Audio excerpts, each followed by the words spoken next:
as we have produced since Claudel Clark. Take it away, Nadine. That's amazing. My strength is surely failing as trials come both left and right. And in the center I'm now standing, not a trace of hope inside. And if tears were only raindrops, the universe would be flooding now. So Lord, I call you today. Please don't pass me by.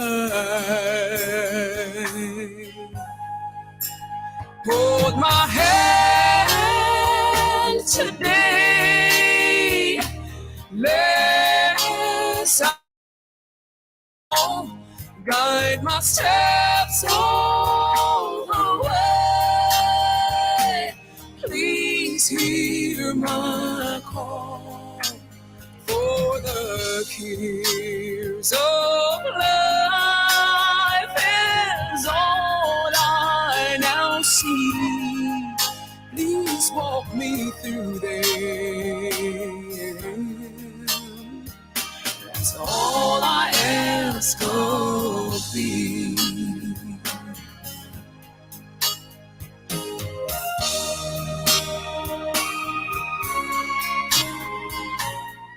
Thank you, Nadine. Thank you very much for that. And you know, I can say that Desmond McKenzie is my friend.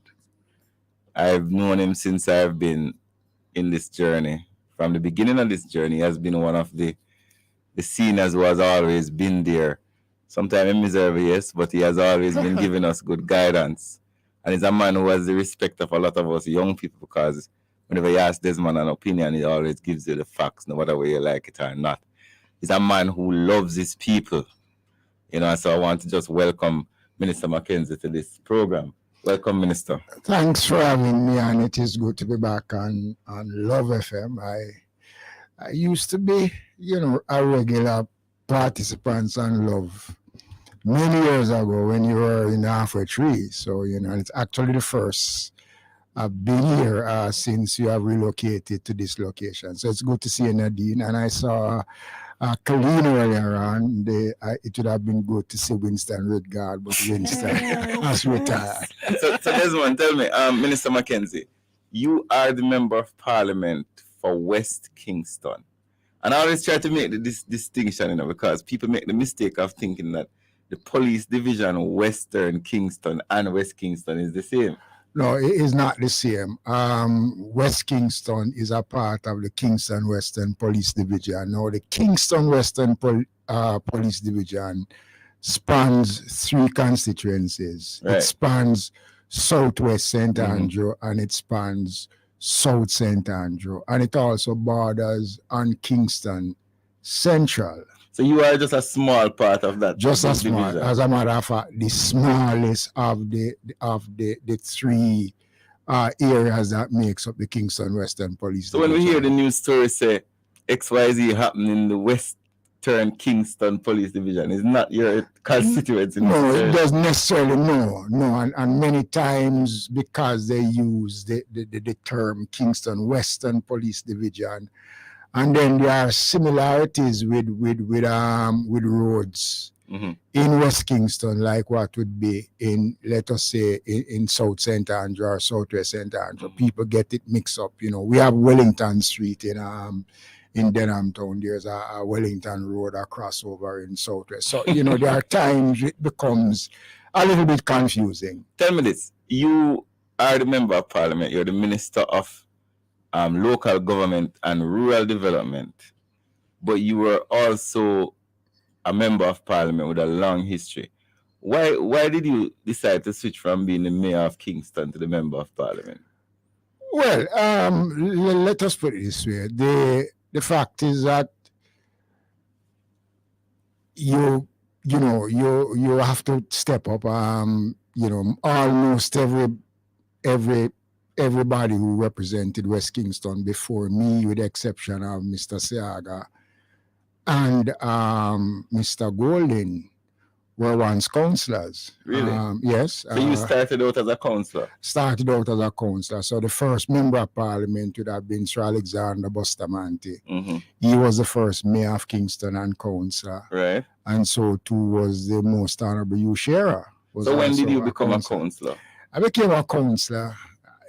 I'm going to... Don't tell your age, you know. You have 70s, 80s, 90s. I became a councillor in 1977. So hold on, but Desmond, that makes you one of the most experienced politicians in the Well, house. it would also be fair to say that I am the longest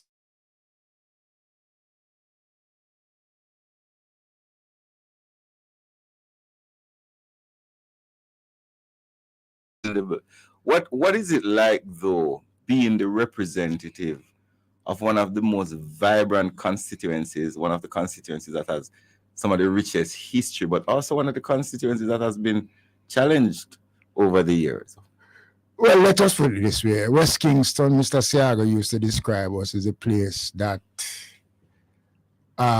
stimulates you. So it is the West Kingston is the heart of commerce in the country. Mm-hmm. It is the commercial life of the country. Coronation Market, right? And all of them it is a seat of government. It is where the parliament or our Supreme Court exists. It is where our court system exists, and it is also the center of banking. Mm-hmm. The Bank of Jamaica is in West Kingston. It is the center where our oil refinery exists, so West Kingston is not an ordinary constituency. It is an area which possesses 90% of Jamaica's life.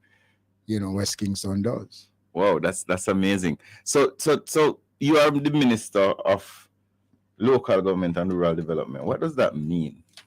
Well, local government deals with all the local issues: parks, cemeteries, street light, garbage collections. So you are the one who got the 50 garbage trucks?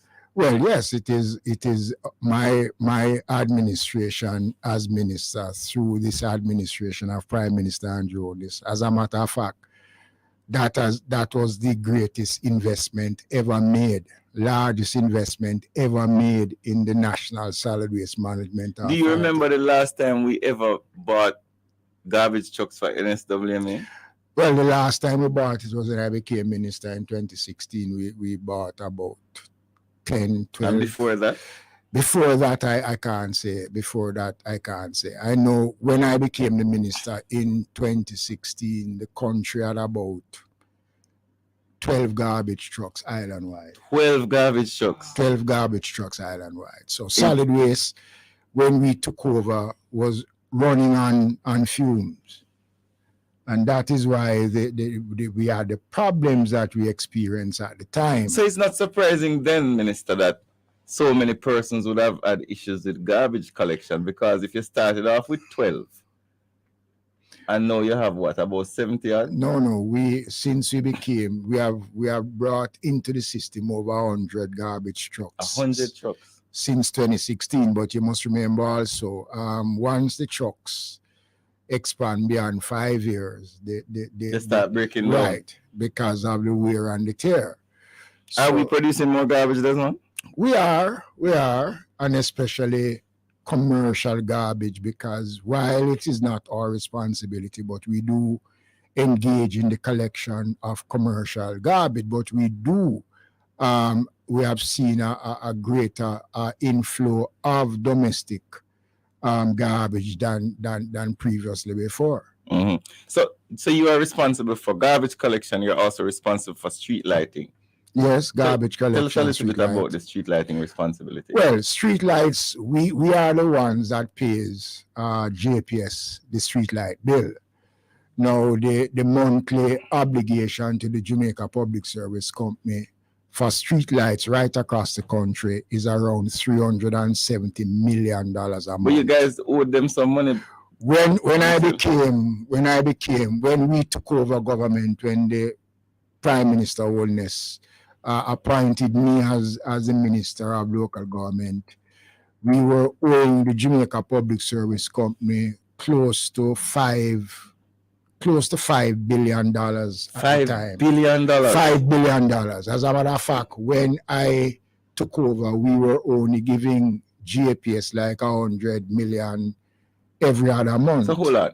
So we as a country before 2016 Yes. owed JPS over $5 billion for street lighting. Over $5 billion at street lights. And No wonder the light them never did that work. And the fact is that a significant portion of the street lights weren't working. So what we did, as a matter of fact, I started those discussions from Minister Shaw was there. Right. In regards to how do we extricate ourselves from that huge debt that we were experiencing on a monthly basis. And Minister Clark came on and we were able to wipe the slate clean. Right. So we paid off in excess of $7 billion that was owing to the Jamaica Public Service Company. And we are now current in our payments to the Jamaica Public Service Company because it is an obligation that we have.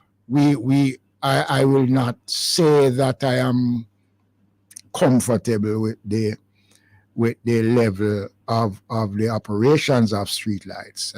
As a matter of fact, the new CEO came to see me about 2 weeks ago, and I did share some of the concerns I have, but there have been significant improvements, and we have been installing new streetlights right across the country. So there has been significant improvements in streetlights across the country. So if a citizen wishes to inquire about street lighting, how do they go about that? They can write to the Ministry of Local Government or send it to the Municipal Corporation. So they talk to the parish council. They talk to the parish council. When citizens call, I would recommend to persons, if you are going to be making complaints about a street light that is not working, each street light has a pole and the pole has a number. Right. So it would be good if you say that pole number so and so at point A so and so needs to be repaired.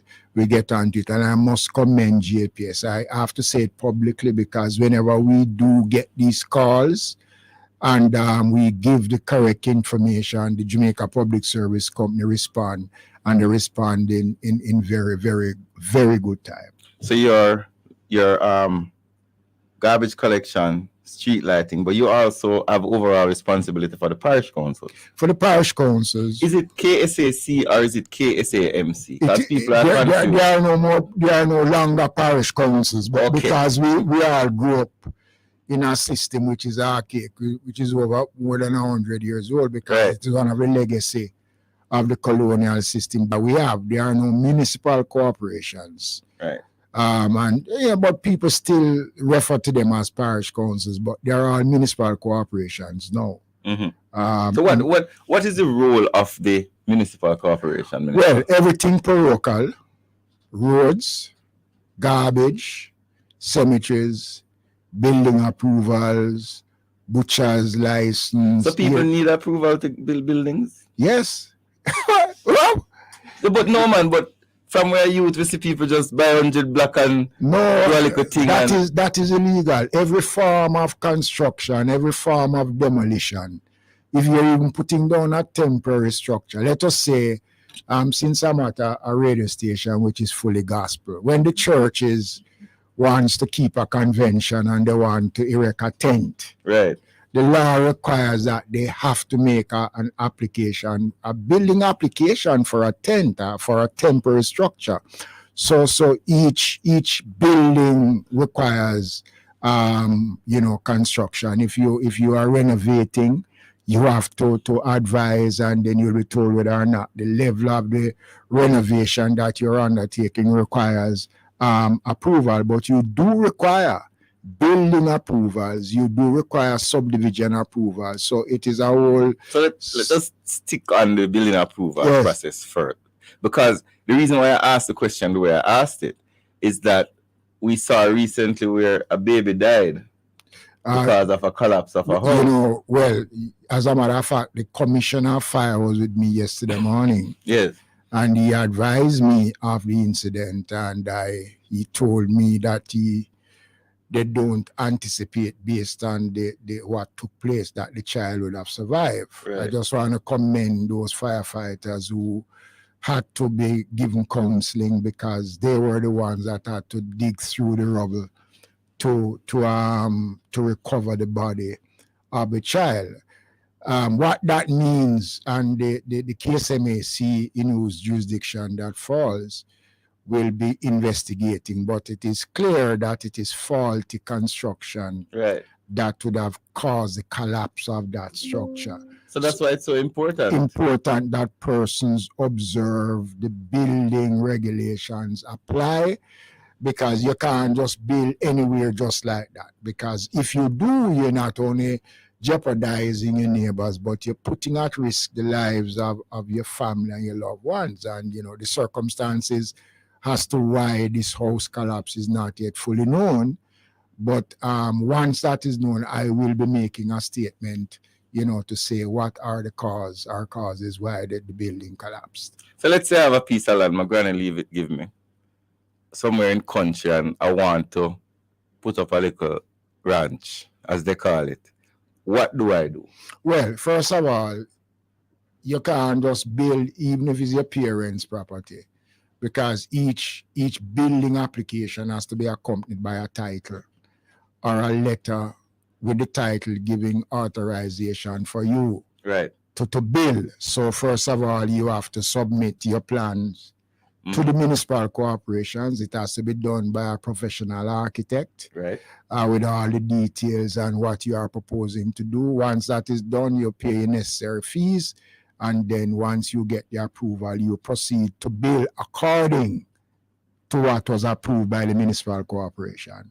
And during the period of the construction, it is the municipal authority's responsibility to monitor and to ensure that the development, whatever was approved, that is what is being built on the ground. So tell me something, Minister. So is there a limit as to how much I can build? So let's say we hear that there are some communities that you can have X amount of rooms and others that you can only have Y.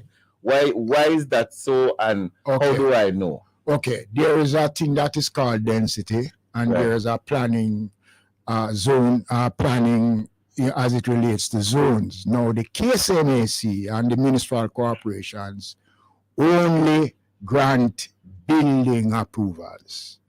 We do have some level of planning approval, but NEPA is the sole authority on planning in terms of density. When it reaches a certain level,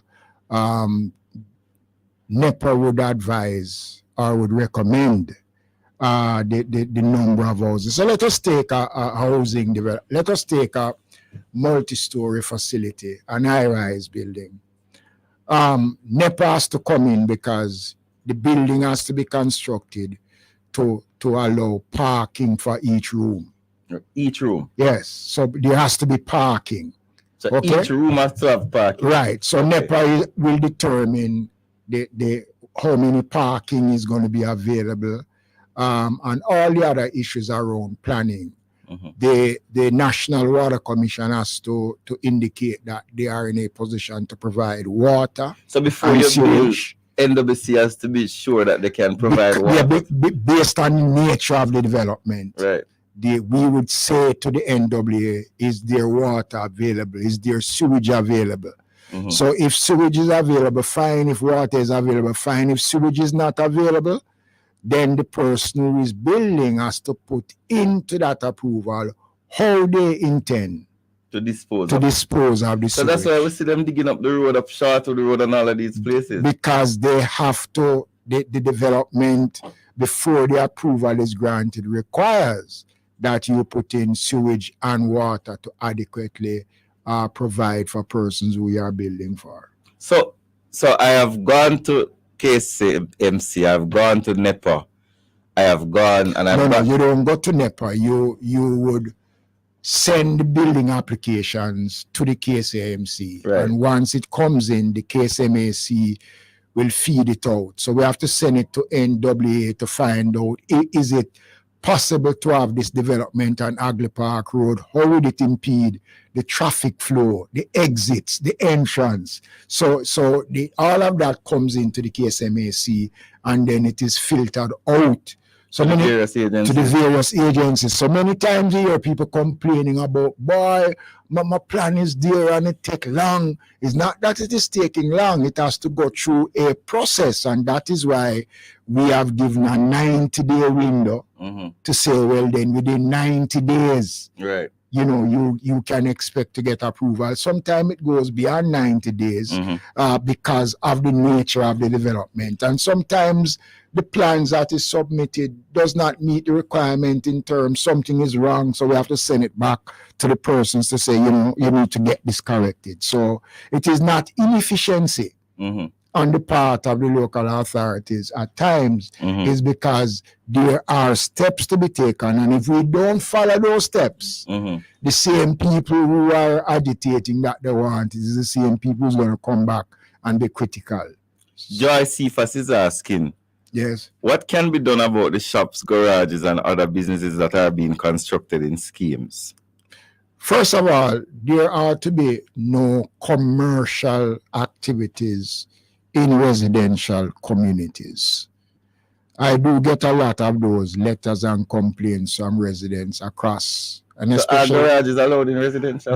there are no residential areas that should facilitate garage or shops or supermarkets. If that is not built, if there are complex that is being built where commercial entities are approved as a part of the overall Development. development. But for a man just to turn his or her place into a shop or into a garage, it is illegal, and the local authorities have the power to move in and to take action with people like NEPA to shut them down. So if I'm a resident of, let's use a mundane one, Lovely Meadows, and I see a man start fixing cars in front of him gate, No, that is not what do I do? That, first of all, that is to be reported to the local authorities. One of the things that I notice is that a number of cars are parked, sidewalks are taken up by roadside garages, used car dealers. Right. Use the roads for the sales of motor vehicle and the repairs. All of that is illegal. What needs to be done under the So when you see them park the car on the roadside with the for sale sign on it is illegal. It is for action for the police to take and for the local authorities to take. I used to move them. I used to move them. I don't know when I used to young and I watch Desmond going downtown. When Desmond walking downtown as mayor, I used to move them. So it is illegal. It is illegal. And some of those vehicles can be used as garbage because if they are there but what is required is that you post the notices on them. So the KSMA would post the notice and solid waste would post the notice. And after a period of time, if they don't remove them, you take a record, you move them. But the day-to-day activity where they are on the sidewalks with signs there are really a breach, and it is also actions that the police are to take because it is obstructing pedestrian and vehicular traffic. Somebody was asking about a road at the Oxford, is it Oxford Complex downtown? There's in the market. Oxford Mall, Oxford Mall. They were asking if there's any plans to repair that road there. Well, there's a comprehensive program now taking place in downtown Kingston within the market district. Where the work now is taking place to replace the old sewage lines that are downtown that has been creating problems, especially in the market district. So once all those works have been completed, as a matter of fact, there's another phase of the work which is to come in shortly. I am supposed to be meeting with the president of the National Water Commission and the persons who are undertaking the work to see how best it can be done with little or with little dislocation. But once the sewage line and the pipelines in downtown, especially around the Coronation Market, Beckford Street, Pichong Street, Princess Street, Orange Street, Matthews Lane, within that area, Awood Street, once that is done, once the pipes are put in, then all the roads will be repaired. If a church is having a street meeting, do they need to get permit? They do, but it is not enforced, and I didn't really enforce it. What I did and what we do ask, though, that if you are using tents, that you do get permission for erecting tents. But a normal street side meeting is not really something that I used to interfere with, and I don't think much enforcement is done on Once that. them don't turn up the speaker too loud. Well, I mean that goes to everybody. The noise abatement goes also the churches also. Really? Yes, noise abatement goes to You churches. sure that's man? Yes, it does. It is just that Which police are better to because of our respect. You see that police officer walking? And that is why. But a lot of the churches, and forgive me, Colleen, for saying, and Nadine for saying, but a lot of the churches do, create some level of disturbance, even although it is beautiful disturbance, but it still, prevent you from sleeping. But the noise abatement goes right across the board. So whether it is a party, whether it is a church, whether it's a public meeting, the noise abatement covers everybody. That the noise must be the music, the sound must be at a certain level. So I'm gonna ask you about permits and all of those later, but I have some questions lined up. Are bars allowed in residential areas? As I said before, those are commercial activities. Bars can be allowed in areas where it is residential, but it is you do have residential communities that carry bars, because some main roads in residential communities, you have residential activities taking there. Right. But inside a community where a man transforms in carport. No, that is illegal. What is the role and function of the municipal police? The municipal police is what we tried to do. Many years ago, I don't know if people know that the auxiliary police, who was then known as the Blue Scene Police, was the ones who maintained public order on the streets. They were the ones that you used to parade our markets. They used to do all the things. The role of the municipal police is to help to maintain order within the space, to enforce that vending is not done outside of the no vending areas. But I must admit that there has been challenges with some municipal police, and that program is under review in a way to give them more authority to for them to act in a way that is conducive with good order. But they do play a critical role. But a lot of times the roles of the municipal police is undermined because of their actions, and a lot of people do have regards. Even for the regular police, they do have regards for the regular police. So it's a challenge. So one of the questions somebody was asking is, how are we doing with infirmaries, and what is the situation with the nurses at the infirmaries? Well, I must say that the infirmaries in Jamaica has never been in a better place than it has been since 2016. Right.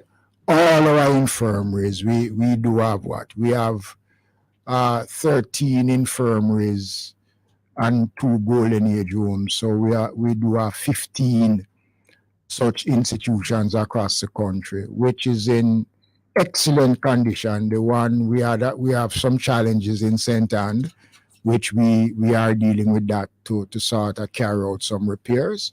But in terms of our infirmaries, fantastic. And I don't know if a lot of Jamaicans know, but during COVID, our infirmaries stood out as one of the Jamaica stood out as one of the best countries when it comes down to keep and care within our elderly space, because within the infirmary we have only had 10 deaths in the infirmaries, and there has been one that there was not a single death recorded during COVID. Right. And that is the Denhamtown Golden Age home in my constituency. So the infirmaries are in very good conditions. We have provided significant financial support to the infirmaries. First thing we have done, we brought in our dietitians into our infirmaries. So all the infirmaries now, the residents eat a steady meal because there's a dietitian. We have a physiotherapist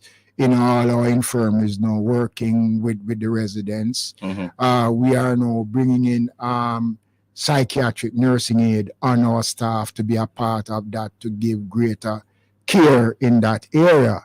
So all our infirmaries, as I said before, with the exception of St. Anne, which we are providing over some 60 there, and you right. said you're gonna do some repairs there. We're providing over some $60 million to carry out repairs to that infirmary, which is in a bad way. I must admit that sections of it is in a bad way. And since I am on here, you know, the Press Association of Jamaica wrote me that I bar the press from visiting the infirmary. Let me say that I didn't bar the press. As a matter of fact, we have never allowed the media to go into the infirmary because it is not permissible for pictures of the residents to be published.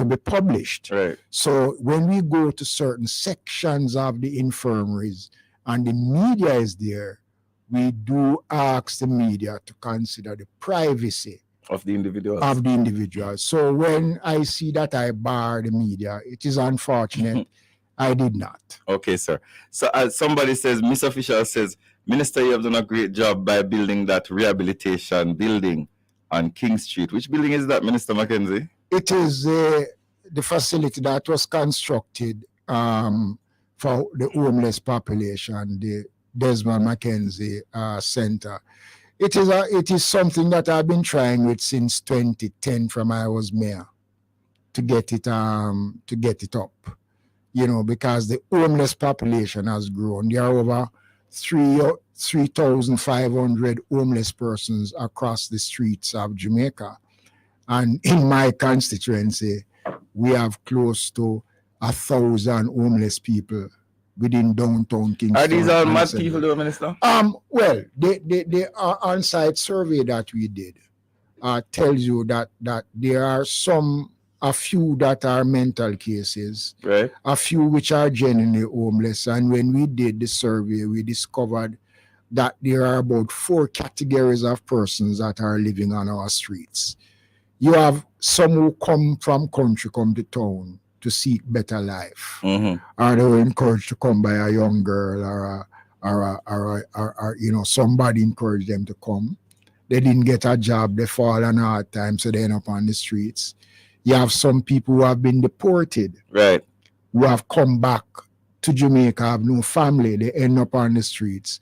And then there's another category of persons who are not considered really homeless, but who comes out and spend the day to get a meal and then they go back home. So there are about 4 categories of persons, and we do have... So there are people who are there not because they are mentally ill, but just hard times, circumstances. Just hard times. And we do have a lot of them now that is in the facility, Mary Atkins and the one at King Street.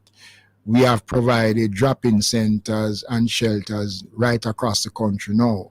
So almost every parish in Jamaica would have what we call a drop-in center. And we are moving now to put shelters in everyone so that at least the homeless people can have somewhere, especially during disaster, hurricanes and all that sort of thing. You know, we take them up, we put them into these facilities, and we're going to be rolling more of that out across the country. So you are actually feeding and clothing and shelter. We do. Every municipality provide feeding for the homeless twice a day. Twice a day, 7 days a week. We provide medical care. They can go to the drop-in center. They are seen by doctors. We provide clothing. We do a lot for the homeless population. You have another program that I want us to touch base on, but before that, wanted to ask a question that I saw on the line. Mr. McKenzie, I know of an old lady who lives in a deplorable condition.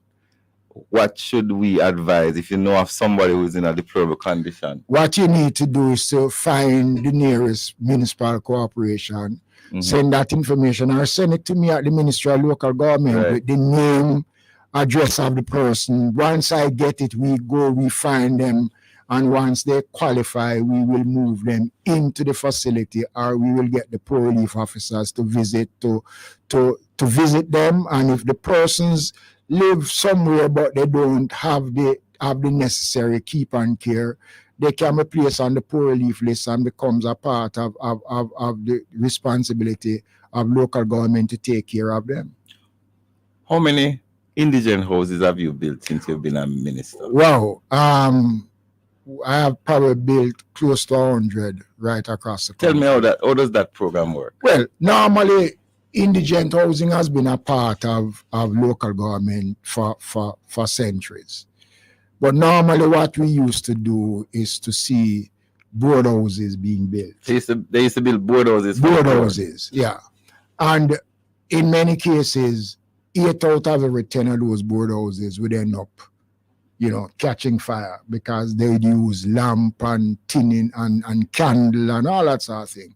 So I decided when I started in 2017 that the best way to go is to build lasting concrete house. Right.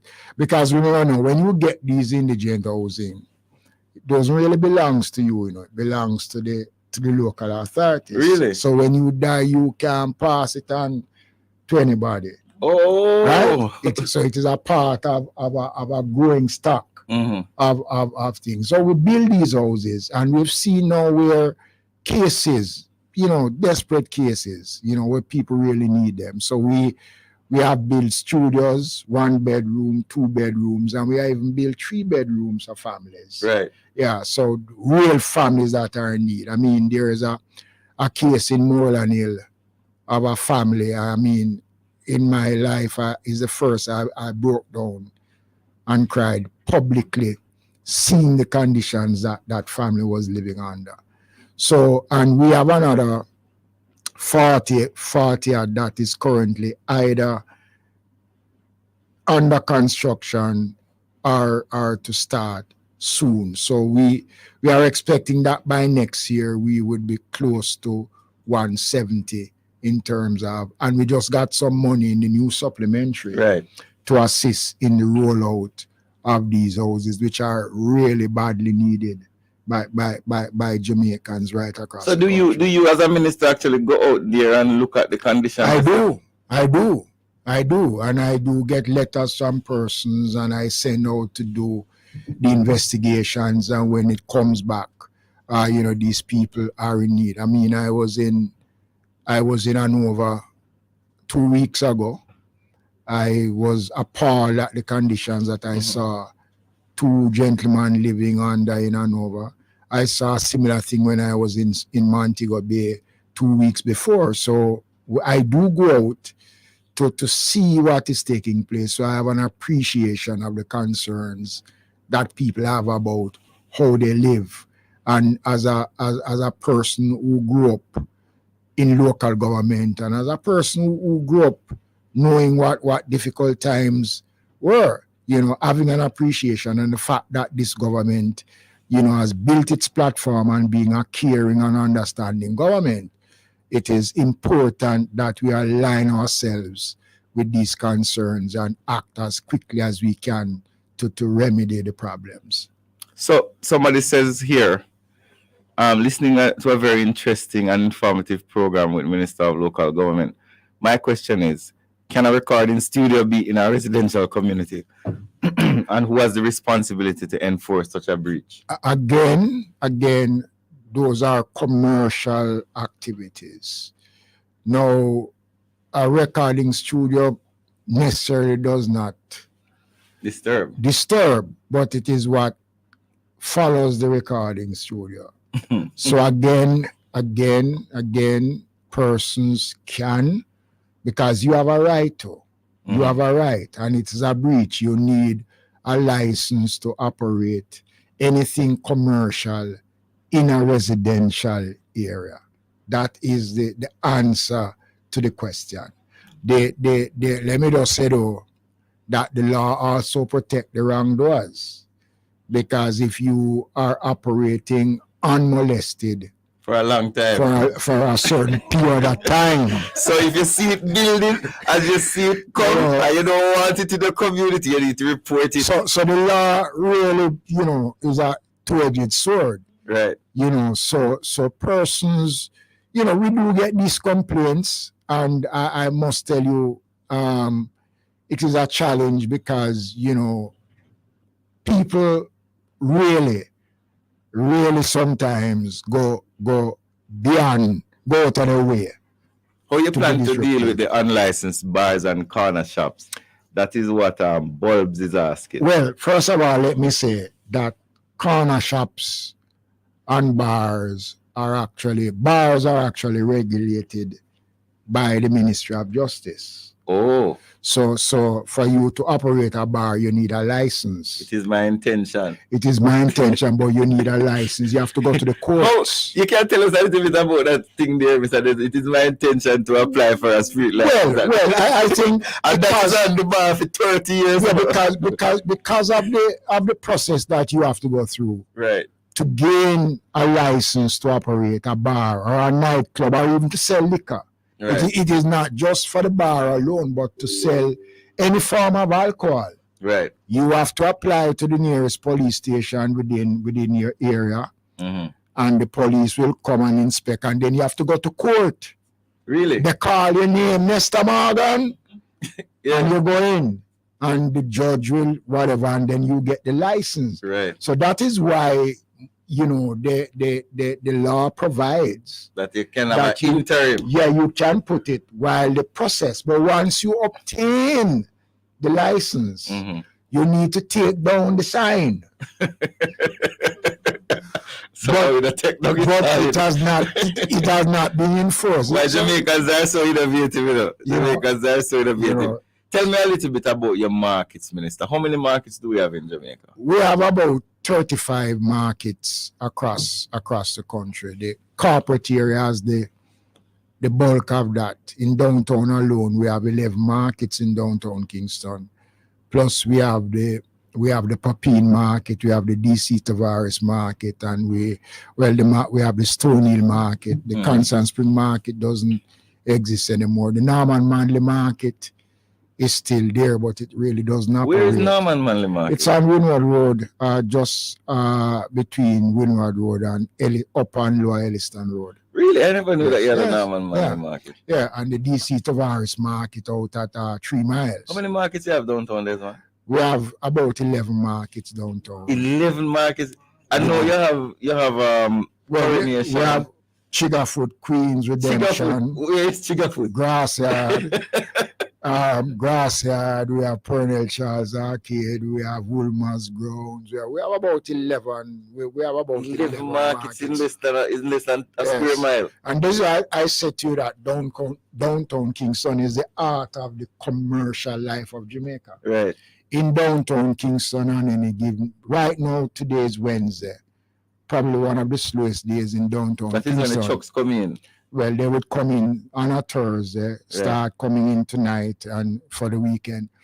In any given day right now, more than $100 million would have passed hands in downtown Kingston, exchanging business right now. Right. Yes, so it is the commercial life of Jamaica. Right. So you have built some markets and repaired some since you've We have built markets. We have built the new markets in Highgate, in Portmore and St. Mary, the Clarkstown market in Trelawney, the Opal market in Hanover, the Rose Fish Market in downtown Kingston. We came in on the the downside of the Falmouth market, where we work closely with the Port Authority to build the new Falmouth market, actually started before me. That market was built. We have repaired numerous markets across the country. You plan to build any more markets? We're not looking at building anymore. No, what we're looking at is to repair these markets. But we're doing a survey now to find out the viability of markets, whether or not markets is viable in the way that markets used to be. We're spending some 20 odd million taking repairs in the Bluff Bay market now, and the market in Port Antonio, in Port Antonio, That's the the one Musgrave that market. filed. Yes, we're working now to commence repairs Right. on that market. Those are critical So markets. you know which is the oldest market in Jamaica? All our markets are more than 100 years old. Every single one. Remember, our markets were built. That is one of the things we inherited from our colonial. That's where the poor people from country used to Right. go and No, sell. and that is what we inherit from our colonial masters. Right. The Carnation market, the history of that, the market came about during the coronation of King, I think the King. Right. And that is why the name is Carnation Market. And it is actually, that was where the Maypen Cemetery was before. So well, the cemetery was where the market is. Yeah, that was where the cemetery was before. So it is all our markets are old markets. If you go into the markets and look at the framing, the beams, Cast iron and cast wrought iron, I tell you, Right. 135 years old and all that sort of thing. Old markets we have. What can we do, and what can you do as a minister to deal with the issue of parish council roads? Well, let me just say this. There's about 27,000 kilometers or more of road work across Jamaica. The municipal corporation has responsibility for about 24,000 of that. So most roads in Jamaica As a are matter parish of fact, council roads. all the roads prior to 1981-82 was actually under Parish council. the parish councils. Stoplights and all that thing was also their responsibility. But when in the 80s, when a new dispensation was made, it was transferred. It is difficult, and I must be honest with you, it is a challenge because over the years, the roads have been allowed to deteriorate. Some of the roads not fixed for 30, 40 years. Right. I mean, I saw some road conditions in Hanover and in Westmoreland, I can't believe that these roads existed. But we have been trying our best to see how best we can improve the roads. It's not going to happen overnight. It's going to take some time. But there's also another consideration that we have to look at. So persons wash motor vehicles on the road. Garages and those things. And it helps to, contribute to the destruction of the roads. But that is not an excuse as to why the roads are. But remember now, I just want your listeners and your viewers to remember that this government has made a commitment and a significant investment in roads. And we are seeing the benefit of it in some places that we go. And somebody is asking, Minister, is it right for people to build up shacks on Willardine Parkway? Can something be done there, bringing down the community? And again, that is not permissible. That is for the municipal authorities. They can, once that comes, the municipal authority, Willardine is in St. Catherine. So that is the responsibility of the St. Catherine Municipal Corporation to move. Look, I used to do it, Once you put up the structure, right, you give them the notice, bam, you knock it down. Right? People took me I went as far as to the Privy Council And with you South won. Avenue, and I won. And I came back and I knocked it down. Minister, want to ask you some questions about downtown because a lot of the questions are coming in. When can we see some improvement in the water situation in West Kingston? But you know, when I tell people that in the heart of your city, and I want to say, we have an antiquated water line in downtown Kingston. Water line. I don't know if a lot of people know, but downtown Kingston, when Kingston was created, was the first residential area, you know, downtown Kingston. Denham Town was one of the oldest residential communities in Jamaica. So what you find in these areas that the pipelines that are there are old. Right. So when the water goes in and you turn the pressure, it breaks in many places. Right. So the government has just concluded putting in a new pipeline. Right. That's the Spanish Town Road. On Spanish Town Road. Right. So what is happening now that they are now working now on the laterals now. Lateral meaning the one to connect the lanes and the communities. And again, that's a lot of work. And again, that also takes time. There has been some improvement over the last 2 weeks or so because they have turned on certain sections and some communities are getting water. But we still have to be trucking water to many communities. And I want to give the call and the listener and listeners, the person who just sent the message, the assurance that by the middle of next year, there will be significant improvement to the water and the sewage in downtown Kingston. What's up with the operation of removing old park vehicle in communities? That's what Lucas Styles is asking. Well, as I said earlier on, that is the responsibility for the local authorities. They go, they serve, they can work with solid waste. And the matter solid waste have done that. They post a notice on the vehicles to give the people 48 hours, and if that is not done, they remove it and carry it to the dump. Minister, another question. What is the process of, I don't know if this is yours, you know, what is the process of obtaining land to establish a school?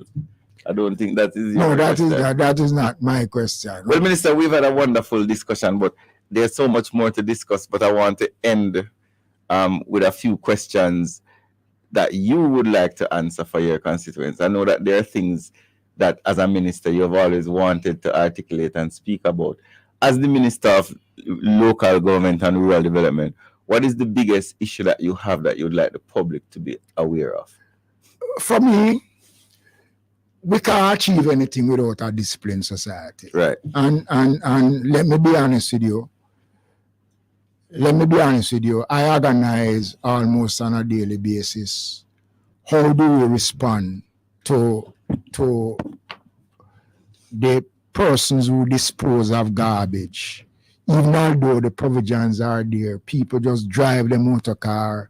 You know, for me, if we can, as a society, accept our role in terms of us being responsible for the things we do, then once we accept that, I think we have a better society. You know, we can say all we want to do, put in all the measures.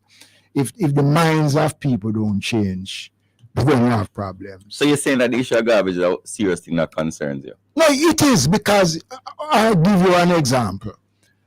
I was going to Parliament last week, Tuesday, and I came up around Euro Circle, just across from the Ministry of Finance.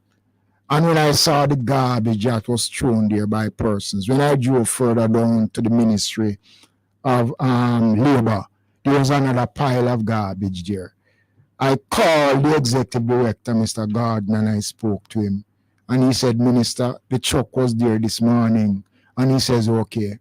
He sent me pictures an hour after of the trucks cleaning up the garbage around Euro Circle. This was about 2:30. At about 4:15, going up back, going home after Parliament, I didn't call Mr. Gordon because there was more garbage there than I saw before. So people were dumping the garbage there. This is just something that bothers me. why is it we can't? And I maintain it, and I will say it. If we provide a garbage truck for every community in Jamaica, if the minds of people don't change, then we're going to be wasting time spending money to buy garbage trucks. So is a thing that I have seen as well, Minister, where it's called travel waste. It seems as if people driving sometimes they throw the boy. KFC out of the. But how do you manage that though? You cannot sit down in every car. And We can't. And you know, then when we impose these fines, you hear that, you know, we hard and it's poor people, and you know, but you know, we have to make a decision as a country. And it is not for government to enforce and to hold a big stick over everybody's head. We must decide what we want as a country. And once we agree on that, then we move towards that. And, you know, it is rather disturbing that, and some of the cars that you see drive up and throw the bags through the windows are not cheap motor cars. It's not a poor box or one little full car. Some of the most expensive motor vehicles, you know. And when and I mean, I had a retreat with the National Solid Waste Management Authority last week. They have had over 5,000 cases that they have taken to court. People will litter. Yes, over 5,000. No man, that's not nice. That's not nice. That's not nice at all. Right? You know, so it is not that they're not working, but we need the buy-in of the country. We need people to understand, you know, that if the country is not clean, then we don't expect to get anything done. We need a clean country, and we can do it because, you know, Margaret Thatcher came to Jamaica in the 80s and spoke glowingly about how clean the city of Kingston was, and said that, you know, she wished that London would yes. Would take a page out of Yes, you know, people used to talk about us. Minister Desmond McKenzie, we are now at 12 o'clock. Thank you very much for joining us today. It was a pleasure. But it's a pleasure, and I really enjoyed being here, and it was good to see faces that I've not seen in quite a long time. Love 101 FM, the family station. This has been Ask the Minister. Thank you for those on Facebook. Good morning, Minister. My apologies. This has been Good Morning, Minister, and Love 101, the family station. I don't know, I'm slipping up the shows. Thanks to those on Instagram, on Facebook, on my friends on TikTok. Most of you were all well behaved today. Some of you weren't, but give thanks nonetheless. Thanks to all those on the GIS pages, of GIS on Facebook and so on. And also thanks to the team here, and thanks to my team. And big thanks to Minister McKenzie for stepping in. Until next week, 11 a.m., Love 101 FM, the family station. I think I'm going to apply for your work here. I may have the vice. Might as well. Have a safe week, and God bless you, everybody. Take care.